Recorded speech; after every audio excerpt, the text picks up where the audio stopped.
डीडवाना से बड़ी खबर जान लीजिए। रमेश रुनालिया हत्याकांड का मामला है। आरोपी शफीक खान की जिम को सील कर दिया गया है। मौके पर भारी संख्या में पुलिस बल को तैनात किया गया है और मामले में सह आरोपी है शफीक खान, जिसके जिम को बंद कर दिया गया है। आरोपी शफीक खान की जिम को सील किया गया है। बता दें कि मौके पर भारी संख्या में पुलिस बल को तैनात किया गया है। जानकारी यह भी है कि इस मामले में सह आरोपी है शफीक खान।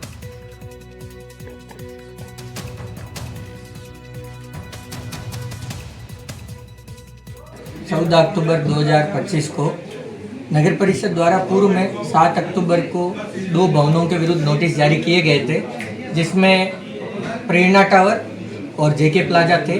प्रेरणा टावर में पूर्व में ही दिनांक 8 अक्टूबर को कार्रवाई कर दी गई थी, जिसमें रूफटॉप पर जो रेस्टोरेंट था उसको ध्वस्त कर नगर परिषद के अधीन लिया गया। साथ ही आज दिनांक 14 को जो जेके प्लाजा है उसमें इनके द्वारा आवासीय परमिशन लेके बेसमेंट, ग्राउंड और 1 की परमिशन थी इनके पास।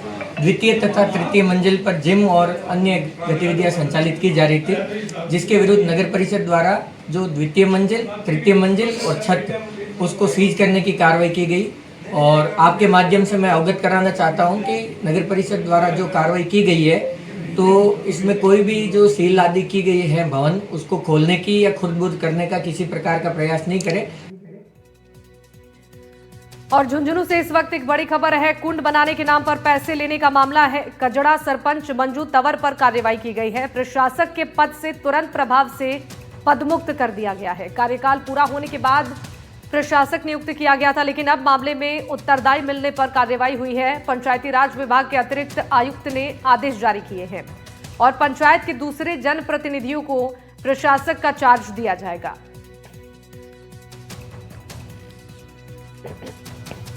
काजड़ा सरपंच मंजू तंवर पर यह बड़ी कार्रवाई की गई है।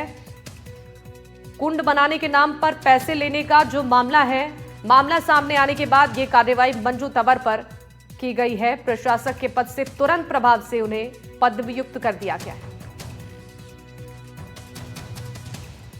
इम्तियाज हमारे सहयोगी जुड़ गए हैं फोन लाइन पर, इस पर जानकारी देंगे। इम्तियाज, कैसे मामले का खुलासा हुआ, कार्रवाई क्या हुई है, ये भी बताइए।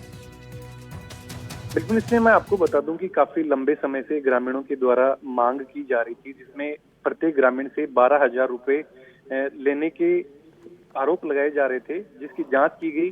जांच करने के पश्चात अभी इसमें आज आदेश निकाले गए हैं, जिसमें मंजू तंवर जो सरपंच है काजड़ा की, जो पंचायत समिति सूरजगढ़ में आते हैं, उनको पदमुक्त कर दिया गया है। अभी वर्तमान में जो मंजू तंवर है उसने जो कि 12,000 रुपए ग्रामीण क्षेत्र में कुंड बनवाने के लिए खेतों से, उसके लिए गांव वालों से लिया था। और इसमें आरोप यह लगाया गया कि उनके द्वारा ग्रामीणों को किसी प्रकार की रिसिप्ट नहीं दी गई। तो यह कहीं भी रिकॉर्ड में नहीं दर्ज हुआ। जी जी बिल्कुल ठीक है। इम्तियाज, आपका बहुत शुक्रिया तमाम जानकारी देने के लिए। और बाड़मेर से अब बड़ी खबर आपको बता देते हैं। स्पा सेंटर की एड में देह व्यापार का धंधा चल रहा था। सूचना के बाद से कोतवाली पुलिस ने कार्रवाई की है। 4 युवतियों और एक युवक को हिरासत में लिया गया है। डीएसपी रमेश कुमार के नेतृत्व में यह एक्शन हुआ है। एक कार को भी पुलिस ने मामले में जब्त किया है।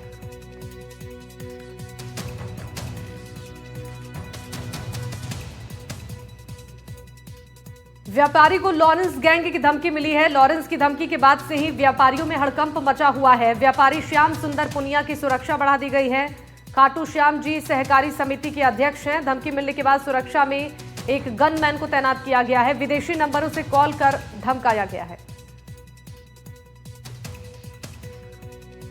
कॉल आया विदेशी नंबर से और उसमें उसने मुझे बताया कि मेरा कॉल ध्यान से सुनना, मैं हरीबॉक्सर बोल रहा हूँ विष्णोई गैंग से।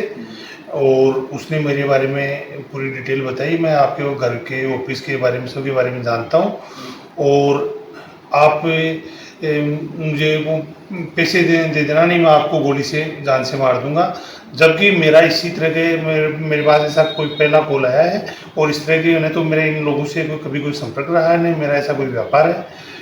तो मुझे ये धमकी दी गई। तो फिर मैंने वहाँ एसपी साहब को भी इसके शिकायत दी और यहाँ पुलिस थाने में रिपोर्ट दर्ज कर। मैं खाटू श्याम जी के ग्राम सेवा सहकारी समिति के जो अध्यक्ष हैं, उनको एक अननोन नंबर से कॉल आया और उनसे पैसों की डिमांड की गई। जिस पर उनके द्वारा रिपोर्ट दी गई है, जिस पर प्रकरण दर्ज करके अनुसंधान किया जा रहा है।